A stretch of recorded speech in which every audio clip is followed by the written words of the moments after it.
Hi.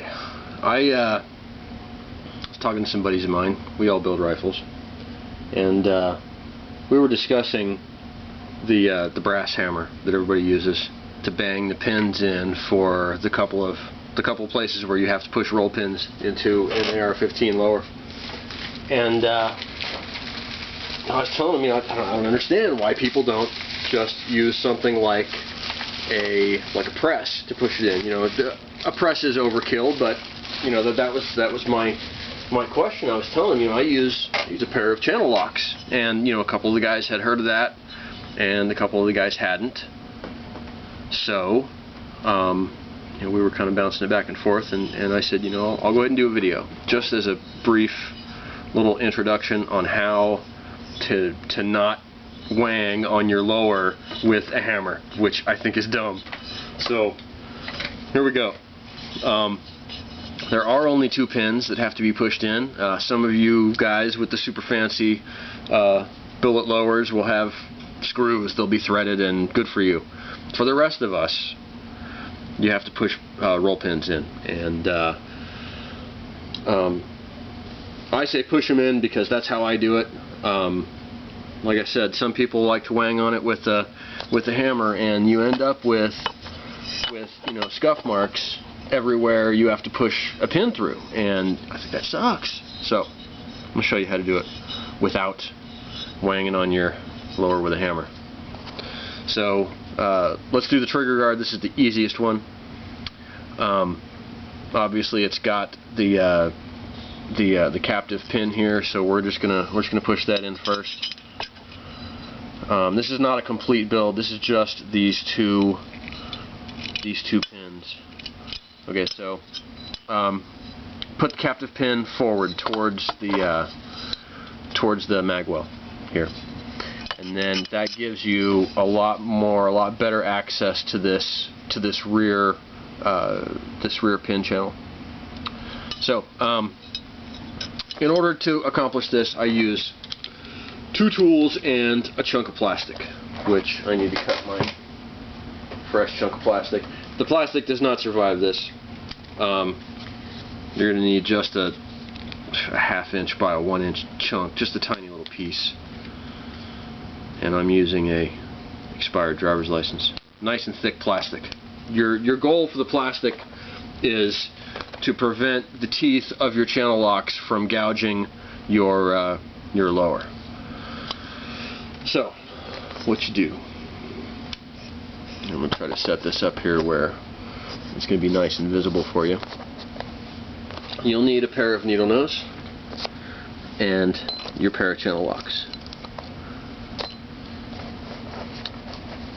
The needle nose are used to hold the pin straight while you operate the channel locks. Okay, so you're not squeezing super hard, you're squeezing enough. Okay, so don't go He-Man on the thing. You're just adding enough pressure to keep the pin straight while you're working on this. So, and I'm kind of at a weird angle here because I'm trying to keep it under the camera. All you have to do is set your channel locks just right, and once you're all lined up,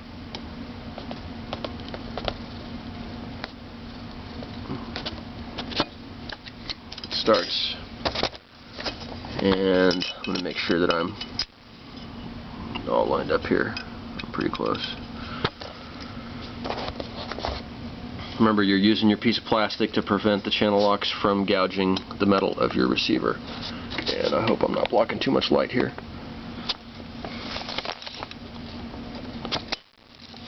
Let me make sure I'm straight. You might have to check your pin to make sure that you've started it straight. So. But I mean, this is way better than wanging on it with. There it is. So you'll get it started, and then you'll have to adjust the channel on your channel locks to get it the rest of the way. But remember, use that piece of plastic, and you're just You're just easing it all the way in until it's flush and no further, and you're done. That's it. No hammers involved.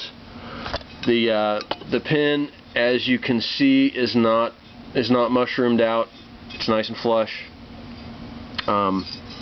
It's still recessed on one side, which doesn't bother me. It might bother you, and if it does, then use a punch or something to push it down. But I mean, you're not wanging on the thing with a hammer, which is the whole point of this entire video. Okay. So the other one, which is a little more, I don't know if intricate's the word. It's a little tighter. You're pushing the pin in from this direction because you have better clearance on this side than on that side. Okay. So your piece of plastic is going to be sitting over here, giving your channel lock something to bite onto. You might even want to fold a crease into it to kind of give you some better protection there. But the first order of business is putting the darn thing together. So let me take care of that. Right click here.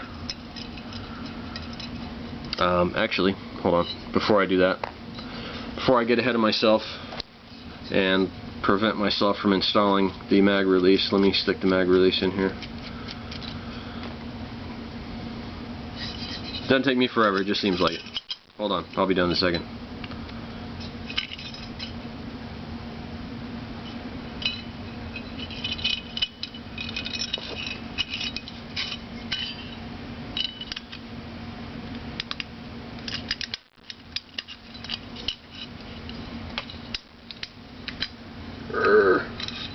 Arg! Almost got it.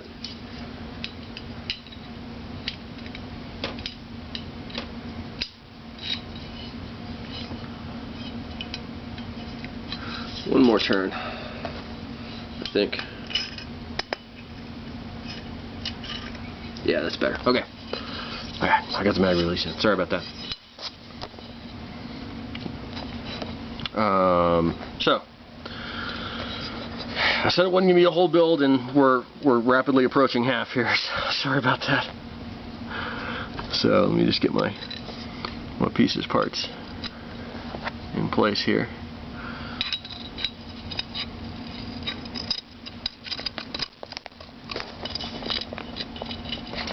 Okay, there's that. The alignment of the bolt release doesn't really matter initially, because our first task is getting this pin in, this depth before we worry about alignment, which is kind of a pain in the butt with this part, but it's just as much of a pain in the butt when you've got a hammer involved. So just like the other side, we're using a pair of needle nose to hold the pin in place. Okay, we want to hold it in place, and we want to hold it straight.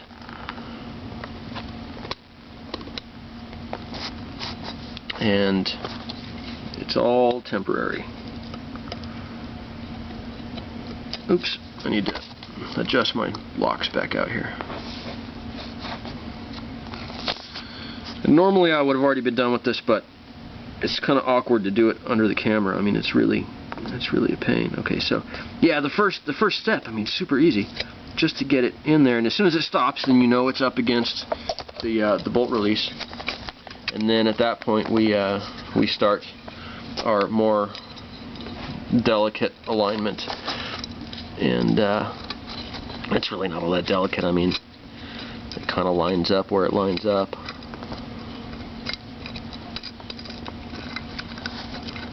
Again, I'm doing this in a kind of awkward way because I'm trying to keep it under the camera as much as possible for you guys.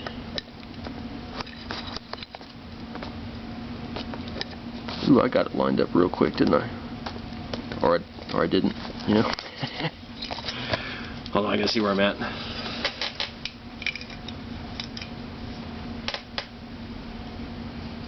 Ooh, I was close. I was super close. I mean, it's no harder than doing it with a hammer, except that you know, like I said, you're not beating on your lower. Man, I hate that. Oh, there it is. Once you get it lined up, then yeah, it just slides right in, and you might have to adjust your channels again. But I mean, it sure beats, pun intended, sure beats beating on your lower with a hammer. I mean, I think that's a silly thing. Brass hammers should be banned for beating on guns, because I think it's dumb. So that's it. I mean, it was super fast. I got no brass marks on the lower at all. It's all super clean, super easy, no hammers involved. Have a good day.